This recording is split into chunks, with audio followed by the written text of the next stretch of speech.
जादुई पानीपुरी वाला। एक अनोखे गांव में हमें रामू नाम का एक करिश्माई और चालाक युवक रहता है।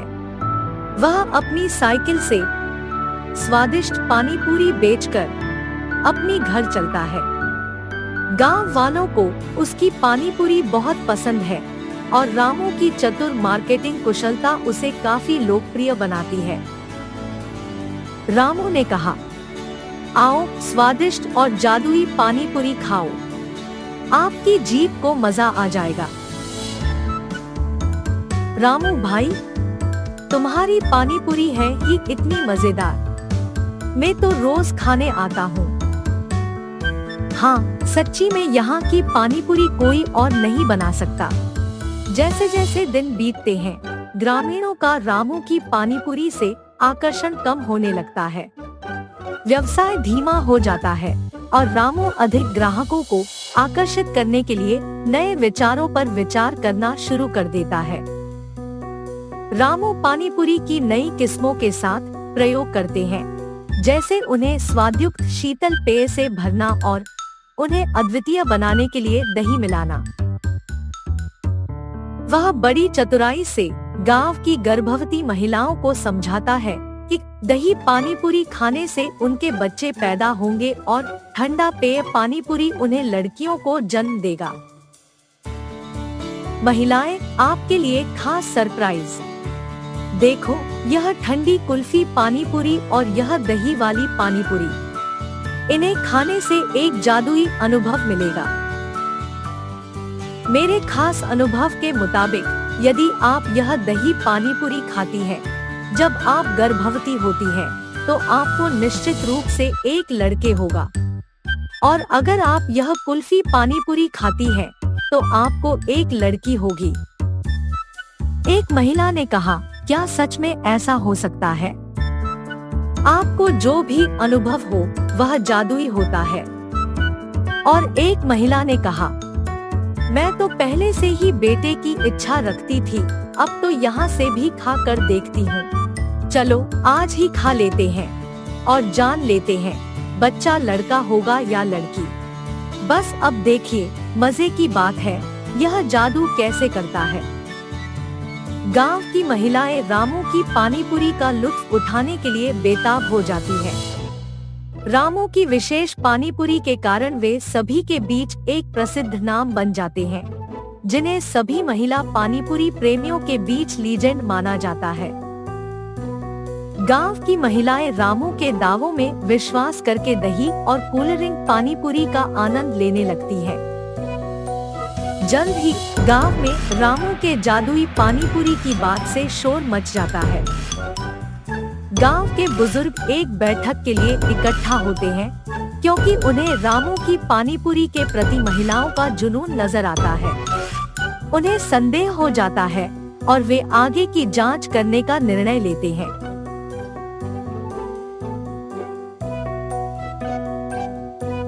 ये सब तो बस चाल है। रामू ने हमें धोखा दिया है और हमें अपने नए पानीपुरी विकल्पों से बेवकूफ बना दिया है। हम रामू की परीक्षा करने का निर्णय करेंगे। उसे सच्चाई और ईमानदारी की पहचान होगी। हम थक गए हैं, रामू हमें धोखा दे रहा है। हमें उसको गांव से निकालना चाहिए। अभी हमें विचार करने का समय है। हमें ध्यान रखना चाहिए कि हम उसे भविष्य में धोखा न दें और उसकी इस गलती से सीख लेना चाहिए। रामू के धोखेबाज कार्यों पर चर्चा करने के लिए ग्रामीण एक बैठक के लिए इकट्ठा होते हैं। वे उसका सामना करते हैं और एहसास के एक क्षण में रामू अपनी गलतियों को स्वीकार करता है और माफी मांगता है। गांव वाले रामू को क्षमा करते हैं, समझते हैं कि लालसा ने उसे भटका दिया था।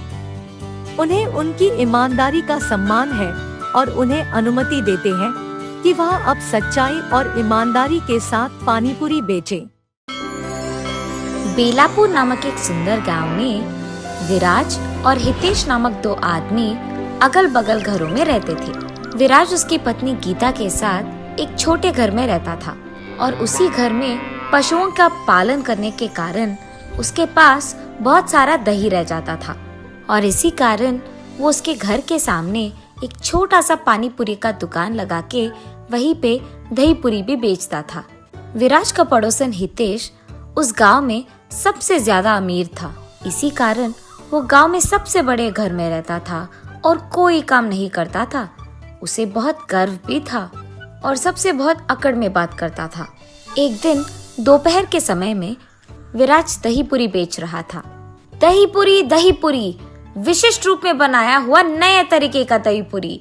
आइए बाबू आइए, जल्दी आइए, एक प्लेट का सिर्फ 10 रुपए। आइए बाबू आइए। उसके ऐसे जोर जोर से चिल्लाने के कारण उस तरफ से गुजर रहे हर एक आदमी उसकी चीखें सुनकर उसके दुकान आके दही पूरी खाते हैं। लेकिन उसी समय उसके बगल वाले घर में सो रहे हितेश को विराज की आवाज सुनकर डर के मारे अचानक जाग उठता है। हाँ, इस आदमी की आवाज के वजह से मेरी अच्छी खासी नींद खुल गई। अगर आइंदा ऐसा नहीं होना है तो मुझे अभी जाकर इसे बता देना होगा। ये फैसला करके हितेश गुस्से में विराज के पास जाता है। अरे, ये तो सारे गांव में सबसे अमीर है। ये मेरे पास आ रहे हैं तो लगता है कि मेरे पास मौजूद सारे दही पूरी खत्म हो जाएंगे। विराज ऐसे सोचकर खुश होता है जब हितेश उसके दुकान आता है। अरे रे हितेश साहब, बोलिए ना, कितने दही पूरी बनाऊं मैं? विराज, मैं इधर दही पूरी खाने नहीं आया। तुम्हारी ये चीखें मुझे बहुत तंग कर रही है। हर रोज तुम दही पूरी करके चिल्लाकर मेरा नींद, मेरा चैन खराब कर रहे हो। तुम्हें पता है कि मैं किसी भी चीज का काबिल हूँ। अगर अगली बार ये चीखें मैंने सुना तो तुम्हारा घर और ये दुकान यहाँ नहीं रहेगा, समझे? साहब, मेरे चिल्लाने के कारण ही जा रहे लोग, आजू बाजू के लोग सारे यहाँ आके खा रहे हैं, वरना उनको पता भी नहीं चलेगा कि मैं दही पूरी बेच भी रहा हूँ। अगर नहीं चिल्लाऊंगा तो धंधा कैसे चलेगा साहब? इसलिए मुझे माफ कीजिए, पर मैं ऐसे नहीं कर पाऊंगा। तो फिर तुम एक काम करो, तुम्हारा ये घर मुझे दे दो, यानी तुम इसे मेरे नाम पे कर दो। मैं तुम्हें यहाँ से बहुत दूर एक बड़ा घर दूंगा, वहाँ तुम यही दुकान चला सकते हो। मुझे माफ कीजिए साहब, ये घर दिखने में छोटा ही क्यों ना हो, ये मेरे पापा का है। सालों से ये हमें जायदाद में मिल रहा है। इसे छोड़कर मैं नहीं जा पाऊंगा। आपके इन दोनों कामों को मैं नहीं कर पाऊंगा, मुझे माफ कीजिए। और वैसे भी यहाँ के और कोई पड़ोसी अब तक मुझे ये नहीं बोले कि मेरी चीखें उन्हें तंग कर रहे हैं। सिर्फ आप ही ऐसे कह रहे हो। मतलब तुम मुझे सवाल कर रहे हो? तुम्हारी इतनी जुर्रत? मुझे ना करने के लिए और मुझे सवाल करने के लिए तुम भुगतोगे। देख लेना, मैं ऐसा कुछ करूंगा कि तुम खुद यहाँ से तुम्हारा दुकान खाली करके चले जाओगे। ये कह के हितेश वहाँ से गुस्से में निकल जाता है। अपने आप उसे भगाना होगा, पर कैसे जाएगा? क्या करूं? हाँ, ये सही है। मैं उसके दुकान के एकदम आगे एक और बड़ा दुकान लगाऊंगा। उसमें मैं एक ऐसे आदमी को लगाऊंगा जो दही पूरी विराट से भी अच्छा बनाए, और वो दही पूरी विराट से भी कम दाम में बेचेगा। ऐसे विराट को छोड़कर सारे लोग मेरे ही दुकान आएंगे। इसी कारण विराट दुकान छोड़कर चले जाएगा। ये फैसला करके वो दूसरे ही दिन विराज के दुकान के ठीक सामने एक बड़ा सा दुकान लगाता है। उसमें एक बहुत अच्छा दही पूरी बनाने वाला और वहाँ के ग्राहकों को बैठने के लिए कुर्सियों की इंतजाम भी करता है। और उस दही पूरी का दाम भी विराज से कम ही होता है। विराज की दुकान से कम दाम होने के कारण उस गांव के सारे लोग दही पूरी खाने के लिए हितेश के दुकान ही जाते हैं और विराज के दुकान को जाना बंद कर देते हैं। ये देख हितेश खुशी से पगला जाता है। ऐसे कुछ दिन बीत जाते हैं। एक दिन विराज देखते ही रहता है कि सारे ग्राहक उसके दुकान आए बिना हितेश के दुकान ही जाते रहते हैं। हितेश ने सिर्फ जीतने के लिए ये सब किया है। मेरे दुकान के ठीक सामने उसका एक बड़ा दुकान लगाकर उसमें एक बावर्ची लगाकर कुर्सियां लगाकर दाम को कम करके दही पूरी बेच रहा है, ताकि सारे ग्राहक सिर्फ उसके दुकान जाए और मेरे यहाँ नहीं आए। ऐसे ही करने दूंगा उसे तो वो जीत जाएगा।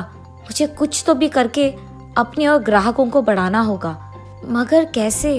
अरे हाँ, हितेश की दुकान सभी इसीलिए जा रहे हैं क्योंकि उसके यहाँ दही पूरी का दाम कम है। अगर मैं उसके दाम से भी कम करूँगा तो सारे ग्राहक मेरे ही पास आ जाएंगे वापस। हाँ, ये अच्छा विचार है। ये फैसला करके वो अगले दिन से हितेश के दुकान से कम दाम में दही पूरी बेचने लगता है। ये बात सुनते ही गांव के सारे लोग विराज की दुकान जाना वापस शुरू कर देते हैं और हितेश के दुकान जाना बंद। ये बात सुनते ही हितेश क्रोधित हो जाता है और गुस्से में ये फैसला लेता है कि उसके दुकान में दही पूरी वो सबको मुफ्त में दे देगा। जैसे ही गांव वासियों को पता चलता है कि हितेश के दुकान में सारे दही पूरी मुफ्त के हैं तो सारे वही चले जाते हैं। इतना कि हितेश का दुकान भीड़ित हो जाता है और विराज के दुकान कोई नहीं जाता है। हितेश तो अमीर है और अमीर होने के कारण उसको उसके दुकान में मुफ्त दही पूरी देने से कोई फर्क नहीं पड़ेगा। लेकिन मैं तो ऐसे नहीं कर पाऊंगा ना। मैं जितने भी दही पूरी बनाऊं मेरे दुकान कोई नहीं आएगा क्योंकि हितेश के दुकान में सब कुछ मुफ्त है। अब तो मेरा व्यापार चलना नामुमकिन है। लेकिन मुझे दही पूरी बनाने के अलावा और कुछ नहीं आता। मैं क्या करूं? इस मुसीबत का हल कैसे ढूंढूं? मैं क्यों डरूं? मैं कुछ गलत नहीं कर रहा हूं। मैं भी देखूं तो सही कि ऐसे मुफ्त में कितने दिन कितने दही पूरी दे देगा। एक ना एक दिन उसके दुकान में दही पूरी खत्म हो जाने के कारण तो कोई ना कोई मेरे दुकान आ ही जाएगा। इसलिए मैं दही पूरी बेचना बंद नहीं करूंगा। हर रोज मैं अपना दुकान खुला ही रखूंगा। एक ना एक दिन तो लोग आएंगे ही। तब से वो ठान के हर रोज कम मात्रा में दही पूरी बनाने लगता है। ऐसे कुछ दिन बीत जाते हैं। इस दुकान का मालिक एक बहुत अमीर आदमी होने के कारण वो सबको मुफ्त में खिला रहा है और ये सब वो उसके पड़ोसी को हराने के लिए कर रहा है। लेकिन मुफ्त में खाना देने के कारण यहाँ बहुत भीड़ित रह रहा है। बहुत सारे लोग आ रहे हैं। ऐसे ही चलता रहा तो एक ना एक दिन उसका सारा जायदाद, सारे पैसे सिर्फ सबको मुफ्त दही पूरी देने में खत्म हो जाएंगे और उसे पता भी नहीं चलेगा। और इतना ही नहीं, रात के समय में तो मालिक दुकान में रहता ही नहीं है तो उसे पता भी नहीं चलेगा कि मैं कितनी दही पूरी को बेच रहा हूँ। तो मैं आज से एक काम करूँगा, इसको यही कहूँगा कि मुझे सामग्री लेने के लिए पैसे चाहिए। मैं कम मात्रा में सामग्री लेकर बाकी पैसों को अपने पास रख लूँगा। यही अच्छा वक्त है, उसे पता भी नहीं चलेगा। इसी बहाने मैं कम से कम पैसों का बचत करूँगा। उसके विचार के मुताबिक ही वो अगले दिन से हितेश को झूठ बोलता था और सामग्री के लिए ज्यादा पैसे लेता था।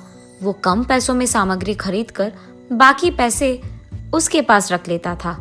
ऐसे ही चलने के कारण एक दिन कम मात्रा में सामग्री लाने के कारण बहुत जल्दी दही पूरी खत्म हो जाते हैं और इसीलिए जो भी हितेश के दुकान आता है बावर्ची यही कहता है कि दही पूरी आज के लिए खत्म हो गए हैं। जब ग्राहकों को ये बात पता चलता है वो निराश होकर हितेश के दुकान से बाहर निकलते हैं और ये सब विराज देखता है। उसे किसी की बातें भी सुनाई देते हैं कि हितेश के दुकान में दही पूरी खत्म हो गया है। इसी मौका को देख विराज एकदम से चिल्लाने लगता है, दही पूरी, ताजा ताजा दही पूरी, आइए बाबू आइए। ठीक तभी विराज की चीखें सुनकर वहां से जा रहे ग्राहक मुड़कर उसके दुकान आके दही पूरी को खरीद के खाते हैं। ये देख विराज बहुत खुश होता है। भगवान करे कि कल भी ग्राहक ऐसे ही मेरे दुकान आके खाए।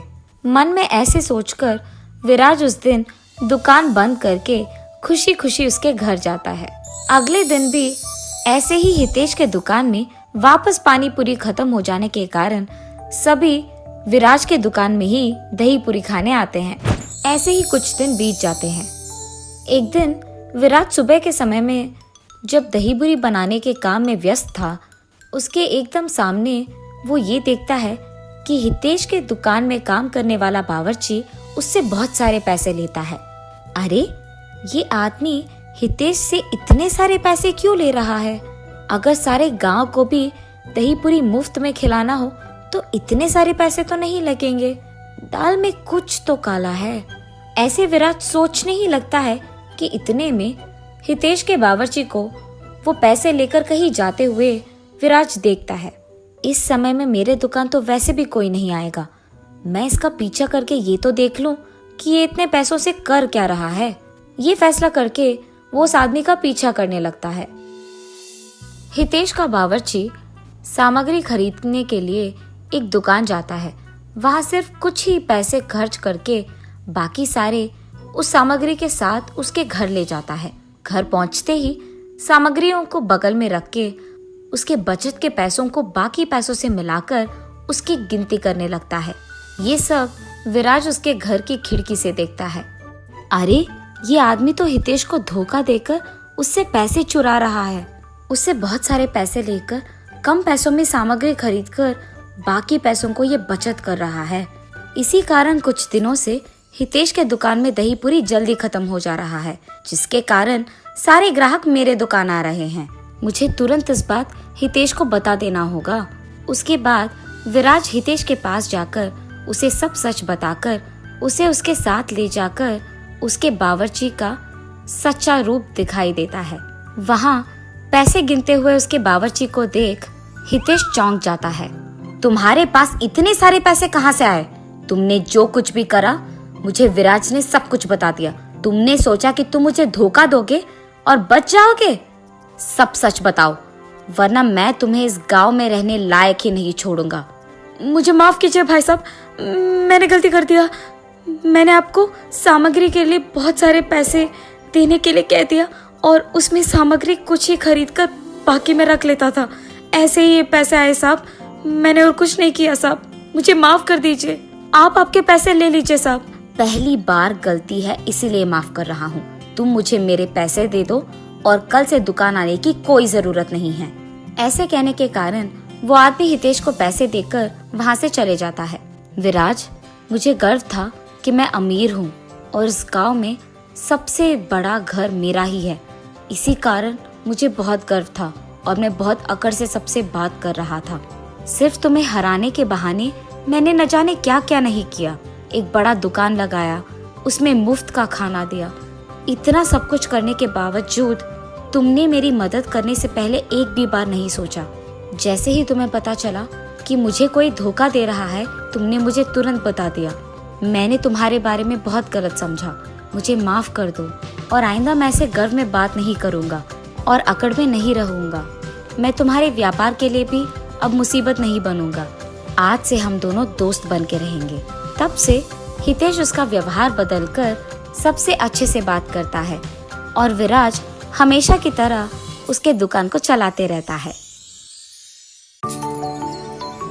हस्तिनापुर नामक एक सुंदर गांव में आदित्य और हरिता नामक पति पत्नी रहते थे। उनका वीना नामक एक सुंदर बेटी भी थी। आदित्य उसी गांव में गोभी मंचूरिया बना के बेचता था।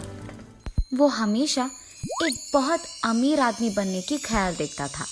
ऐसे ही दिन में सपने देखते देखते वो अपनी निजी जिंदगी को भूल ही जाता था। एक दिन आदित्य गोभी मंचूरिया बना के उसे बेचने लगता है। गोभी मंचूरिया, ताज़ा और स्वादिष्ट गोभी मंचूरिया, एक प्लेट का सिर्फ 40 रुपए। आइए बाबू आइए। उसकी चीखें सुन और उसके दुकान से आ रहे अच्छी सुगंध को देख सभी उसके पास जाने लगते हैं और वहाँ का गोभी मंचूरिया खा के ऐसे कहते हैं, अरे वाह आदित्य, गोभी मंचूरिया एकदम मस्त है, कमाल है। अरे हाँ आदित्य, ये तो बहुत ही बढ़िया है, तुमने एकदम बढ़िया गोभी मंचूरिया बनाया है। ऐसे ही सारे लोग उसके गोभी मंचूरिया की तारीफ करते हुए खुशी से खाते रहते हैं। यही तो चाहिए मुझे, एक दिन मैं ऐसे ही गोभी मंचूरिया बना कर बहुत ही अमीर बन जाऊंगा और मैं एक बड़ा सा गोभी मंचूरिया बनाने वाला दुकान लगाऊंगा और वहाँ पे भी मैं नहीं बल्कि मेरे नीचे काम करने वाले वहाँ गोभी मंचूरिया बनाएंगे। मैं बहुत जल्दी बहुत ही अमीर बन जाऊंगा। वो दिन दूर नहीं है जिस दिन मैं अपना खुद का दुकान चलाऊंगा और मुझे बहुत सारे पैसे मिलेंगे और मैं खुशी से जी पाऊंगा। ऐसे ही वो उसके ख्यालों में खो जाता है। आदित्य, अरे आदित्य, अरे ये क्या हो गया इसको? इतनी बार बुलाने के बावजूद नहीं मुड़ रहा है। हाँ, इसके बारे में ये तो सबको पता है। ये हमेशा उसके ख्यालों में खोया हुआ रहता है, दिन में ही सपने देखता है और निजी जिंदगी भूल ही जाता है। इस गांव में अब तक किसी ने भी इसको मंचूरिया के पैसे नहीं दिए हैं, इतना खोया हुआ रहता है ये। चलो चलो, अब इसको बुलाकर कोई फायदा नहीं है। उस आदमी के ऐसे कहने पर वो दोनों वहां से बिना पैसे दिए चले जाते हैं। आदित्य के इस बर्ताव देख उसकी बीवी बहुत चिंतित होती है। उसको हमेशा इस बात का चिंता रहता है कि ऐसे ही अगर आदित्य अपनी निजी जिंदगी के बारे में भूलकर सपने में ही जीता रहेगा तो उनकी बेटी का पढ़ाई का क्या होगा। और इसी बात को लेकर वो हमेशा दुखी रहती थी। हर रोज अपने बेटी के बारे में और अपने पति के बारे में ऐसा सोच सोच कर चिंतित होने से कोई फायदा नहीं है। मुझे अब खुद ही कुछ करना होगा। मैं देखते देखते अपनी बेटी का जिंदगी खराब नहीं कर सकती, इसीलिए मैं खुद से पैसे कमाऊंगी। कोई भी काम करके मैं पैसे कमाकर अपनी बेटी को पढ़ाऊंगी। अरे हाँ, मेरे पिताजी तो उनके खेत में गोभी उगाते हैं ना, मैं भी उनकी सहायता करूंगी और ऐसे ही मैं पैसे भी कमा सकती हूँ। तो चलो, मैं गोभी उगाकर आए हुए पैसों से अपनी बेटी को पढ़ाऊंगी। और उसके फैसले के मुताबिक ही हरिता उसके पिताजी के खेत में गोभी उगाते हुए उनकी मदद करते हुए आए हुए पैसों से उसकी बेटी को पढ़ाती है। ऐसे बहुत दिन बीत जाते हैं। एक दिन जब आदित्य उसके दुकान में गोभी मंचूरिया बना रहा था तो उसे एक आदमी उसके कार में उसके आगे से निकलते हुए दिख जाता है। उसे देख वो अपने आप में सोचता है, मुझे जल्द से जल्द इस गांव में सबसे अमीर बन जाना होगा और उसके बाद मैं सबसे बड़ा कार खरीदूंगा और ऐसे ही सारा दिन उस गाड़ी में घूमता ही रहूंगा। ऐसे ही ख्यालों में खोए हुए वो दिन में सपना देखने लगता है कि वो उस गाड़ी में बैठा है और पूरा गांव सैर कर रहा है। इतने में वो भूल ही जाता है कि उसने गैस पे गोभी मंचूरिया को लगा दिया और उसे बंद नहीं किया। इस कारण गोभी मंचूरिया कुछ देर बाद जलने लग जाती है और आदित्य को ये बात बिल्कुल पता नहीं चलता है। इतने में एक आदमी आदित्य के पास जाता है और उसे बुलाता है, सुनिए सुनिए भाई साहब। पर आदित्य तो उसे देखता भी नहीं है। अरे ये क्या, मैं इस आदमी को बुला रहा हूँ और ये बिल्कुल नहीं सुन रहा है। मैंने सोचा कि यहाँ आकर मैं इन्हें नौकरी के लिए पूछूंगा, पर ये तो सो ही रहे हैं और जितना भी बुलाऊं उठ ही नहीं रहे हैं।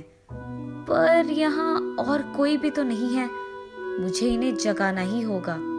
हेलो भाई साहब, आप सुन रहे हैं? भाई साहब उठिए। उस आदमी के जोर से बुलाने पर आदित्य अचानक उठ जाता है। हाँ, कौन हो तुम? क्या चाहिए तुम्हें? भाई साहब, मैंने वो सोचा कि आपकी दुकान में अगर कोई काम हो तो। कोई भी काम चलेगा, मैं कुछ भी करने के लिए तैयार हूँ। मैं अपने दुकान में काम खुद कर सकता हूँ।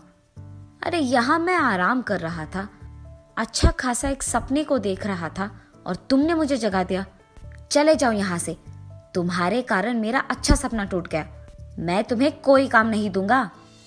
आदित्य के ऐसे कहने पर वो आदमी बहुत दुखी होता है और चुपचाप वहां से चलने ही लगता है कि इतने में उसे दुकान से जलने की बू आने लगती है। ये जलने की बू कहाँ से आ रही है और लग रहा है कि बहुत भयानक भी है। ये सोचते हुए वो इधर उधर देखने लगता है। इतने में उसको दिख जाता है कि ये बू आदित्य की दुकान से आ रही है और तुरंत वो आदित्य के पास जाकर कहता है, अरे भाई साहब, लगता है कि आपने बहुत मेहनत करके ये गोभी मंचूरिया बनाया है, पर आपने गैस बंद नहीं किया। शायद आप भूल गए होंगे। क्या? मैंने गैस बंद नहीं किया? ये कहते हुए आदित्य उसके गोभी मंचूरिया के पास भाग कर जाता है। उसे बर्बाद होते देख वो बहुत निराश होता है। मैंने इस आदमी पे चिल्लाया है और इसने फिर भी मेरा भला ही चाहा है। लगता है कि ये आदमी बहुत अच्छा है और नेक इंसान है। इसे अगर मैं काम पे लगा लूंगा तो दोबारा जलने से बचाएगा मेरे गोभी मंचूरिया को, और उसके सिवाय अगर मैं कभी अपने ख्यालों में खो भी गया तो ये मुझे संभाल लेगा। यही बेहतर है कि ये मेरे पास काम करे। सुनो, तुम्हारा नाम क्या है? जी किरण। ठीक है किरण, तुम्हें कहीं जाने की जरूरत नहीं है, तुम मेरे यहाँ काम करोगे। कल से आ जाना, मैं मंचूरिया बनाऊंगा और तुम उसे जाकर अपने ग्राहक को दे दोगे, ठीक है? जी साहब, मैं कल से आ जाऊंगा काम पे। उनके फैसले के मुताबिक ही अगले दिन जब किरण काम पे आता है तो आदित्य गोभी मंचूरिया बनाते रहता है और किरण उन्हें ग्राहकों को पहुंचाते रहता है। पर हर रोज की तरह उस दिन भी आदित्य उसके ख्यालों में खोए रहता है और पैसे लेना भूल जाता है। तब किरण सारे ग्राहकों को गोभी मंचूरिया पहुंचा के उनसे पैसे ले लेता है। रात होने के बाद आदित्य वापस निजी जिंदगी में आ जाता है और कहता है, हाँ लगता है रात हो गया, चलो किरण हम सामान लेकर घर चले जाते हैं। जी साहब, और साहब आज के पैसे ये लीजिए। हाँ, मुझे तो पता भी नहीं था कि तुमने ग्राहकों से पैसे लिए हैं और तुम ये बात छुपा भी सकते थे, पर तुमने ऐसा नहीं किया और बहुत ईमानदारी से तुमने मुझे आज के पैसे दिए हैं। मैं हमेशा अपने ख्यालों में खोया रहता हूँ, इसलिए कभी पैसे घर लेके नहीं गया हूँ, पर आज सिर्फ तुम्हारे कारण मैं इन पैसों को घर लेके जाने वाला हूँ। मुझे बहुत खुशी हो रही है, ये लो, इसमें आधा हिस्सा तुम्हारा है। ऐसे कहकर किरण को उसका हिस्सा देकर खुशी खुशी वो पैसे उसके घर लेके जाता है। घर जाते ही, ये लो हरिता, आज के पैसे। क्या आप पैसे लेकर आए? मैंने तो सोचा ये दिन कभी नहीं आएगा जी, मुझे आज बहुत खुशी हो रही है। हरिता के ऐसे कहने पर आदित्य उसे किरण के बारे में सब कुछ बताता है। भगवान का लाख लाख शुक्र है कि आपको काम में मदद करने के लिए एक ईमानदार और नेक इंसान मिल गया। चाहे कुछ भी हो जाए, उसे काम से कभी ना निकालिए जी, ठीक है? हाँ हरिता, कभी नहीं निकालूंगा। ऐसे ही कुछ दिन बीत जाते हैं। एक दिन काम खत्म हो जाने के बाद जब आदित्य पैसे लेकर घर लौटता है, वहाँ हरिता को दुखी देख, अरे क्या हुआ हरिता, तुम इतनी दुखी क्यों हो? मैंने अपने पिताजी के साथ उनके खेत में गोभी उगाया था जी, पर अब मार्केट में गोभी का दाम गिर गया है। इसी कारण गोभी बेचने पर मुझे ज्यादा पैसे नहीं मिलेंगे और तो और मेरे निवेश के पैसों में एक भी हिस्सा मुझे लौटकर वापस नहीं आएगा। मुझे डर है कि मेरा नुकसान हो जाएगा जी। अरे चिंतित मत हो हरिता, मेरे पास इसके लिए एक हल है। मैं वैसे गोभी का ही मंचूरिया बनाता हूँ ना, तो तुम्हारे उगाए हुए गोभी को लेकर अगर मैं मंचूरिया बना के बेचूंगा तो उससे ज्यादा पैसे कमा पाऊंगा। ऐसे तुम्हारा नुकसान भी नहीं होगा और हमारा भी दुकान अच्छा ही चलेगा। ठीक है जी, मुझे भी लगता है कि ये काम करेगा। गोभी सारे खेत में इकट्ठे किए हैं मैंने, आप वहां से उसे ले लीजिए। हरिता के ऐसे कहने पर वो उसके फैसले के मुताबिक ही खेत में जाकर गोभी लेकर उसे मंचूरिया बनाता है और बेचता है। कुछ दिन बीत जाने के बाद जब वो आए हुए पैसों का गिनती करता है तो बहुत सारे पैसे मिलते हैं और वो लाभ में होते हैं। वो खुशी खुशी उसके बीवी के पास जाकर उसे ये खुशखबरी देता है। क्या आप सच कह रहे हो, हमें लाभ हुआ है? मुझे बहुत खुशी है जी। इसका मतलब तो ये है कि जब भी आप ख्यालों में खोए नहीं रहते हैं तो आपका दिमाग भी बहुत तेज चलता है। मुझे तो लगा कि आप उन ख्यालों से कभी बाहर नहीं आएंगे, पर आज आपको ऐसे देखकर मुझे बहुत खुशी हो रही है। अब से हर साल मैं अपना गोभी उगाकर आपको ही दूंगी और आप ऐसे ही लाभ बनाएंगे। मंजूर है? हाँ हरिता, मंजूर है। उसके बाद आए हुए पैसों में कुछ हिस्सा आदित्य किरण को देता है और बाकी के वो अपने दुकान में निवेश के रूप में लगाता है। आदित्य जल्द ही उसका अपना दुकान लगाकर उसमें किरण के साथ गोभी मंचूरिया बना के उसे बेचने लगता है। स्वादिष्ट गोभी मंचूरिया बनाने के कारण सारे ग्राहक उसके पास ही आते हैं और बहुत ही जल्द आदित्य बहुत अमीर बन जाता है और एक बड़ा सा गाड़ी और घर खरीद के वो उसके ख्यालों को सच में बदल देता है और खुशी से जीने लगता है। किरण, आज मैं अमीर हूँ, मेरे पास गाड़ी है, बंगला है और मैं खुश हूँ। ये सब सिर्फ तुम्हारे कारण हुआ है। अगर तुम मेरे पास भरोसे के साथ काम नहीं करते और ऐसे ईमानदार और नेक नहीं होते तो शायद मैं अपने ख्यालों को सच में कभी नहीं बदल पाता। मैं तुम्हारा एहसान कभी नहीं भूल पाऊंगा। अरे साहब, आप ये क्या कह रहे हो? आपने अगर उस दिन मुझे नौकरी का ये एक मौका नहीं दिया होता तो मैं भी आपके साथ इतना ऊंचा नहीं आता और इतना मेरा जिंदगी नहीं बदल पाता। आज मेरी इस खुशी का कारण आप हैं। मुझे आपको धन्यवाद कहना चाहिए उस एक मौके के लिए। आदित्य को जल्द ही उसके गलती का एहसास होता है। ख्यालों में खोकर निजी जिंदगी को भूलना अच्छा नहीं है। ये जानकर वो तब से दिन में सपने देखना छोड़ देता है। किरण और आदित्य दोनों साथ में काम करते हुए हमेशा की तरह खुश रहते हैं।